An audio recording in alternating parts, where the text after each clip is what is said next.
Bienvenidos a Ifá Stories, donde la sabiduría ancestral se encuentra con la narración moderna. Adéntrate en la sagrada tradición de Ifá, arraigada en la tierra Yorubá y moldeada a través de siglos de interacción con culturas vecinas de África Occidental y preservada en la tradición Lukumi de la diáspora.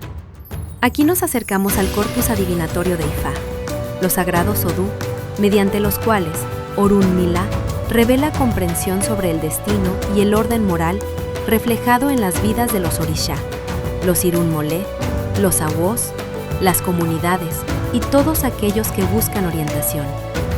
Estas no son leyendas distantes, sino enseñanzas vivas, puentes entre el pasado y el presente, que ilumina la responsabilidad, la consecuencia y el camino humano. Honra la sabiduría, reflexiona sobre el destino. Acompáñanos en este viaje al corazón de Ifá. Suscríbete y deja que las historias hablen. Conoce más en ifastories.com. Nota introductoria. Esta narración se basa en un relato tradicional tal como se presenta en Ifism, volumen 3, las obras completas de Orunmila, los Odú de Oyeku Meji, por C. Osamaro Ibie. La narración y los comentarios de esta presentación son originales de Ifá Stories. Hizo adivinación para Eyele la paloma y Adaba la tórtola.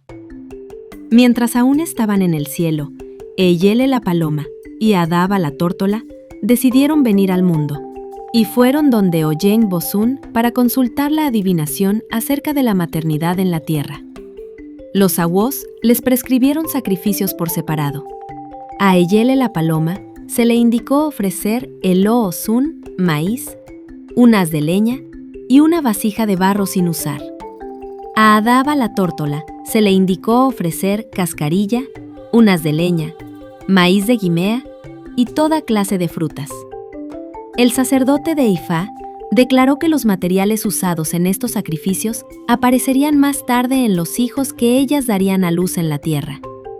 Después de que Eyele la paloma tuvo hijos en el mundo, las señales de su ofrenda comenzaron a manifestarse entre ellos. Usaban palitos para preparar sus camas dentro de una vasija de barro, o su equivalente, y el Osun aparecía como marcas rojas en sus pies. Después de que Adaba la tórtola también tuvo hijos, las señales de su propia ofrenda se hicieron visibles entre ellos igualmente. Mostraban cascarilla blanca alrededor del cuello, y usaban pedazos de palitos para forrar su nido. Cuando las dos hermanas comenzaron a tener hijos, cantaron en alabanza de Oyeku Irosun. Su maternidad confirmó la adivinación que se les había hecho antes de venir al mundo. Ifá Oyen Bosun. Ohu mito ninse aweile. Irine shemi jina ninse awo iba odan. Bio tiwu kirina ho jinato. Tío va pe orun leisan meta. Aorin rin rin debe. Oyen bosun toto fun. Traducción. Ifá Oyen Bosun. Mi vista basta para vigilar la casa. El alcance de mis pies llega lejos al realizar adivinación en el bosque. No importa cuán largo pueda ser el viaje, aunque permanezca en el cielo hasta el tercer día, seguiremos caminando y caminando hasta llegar allí. Oyen Bosun, el que adivinó con total precisión.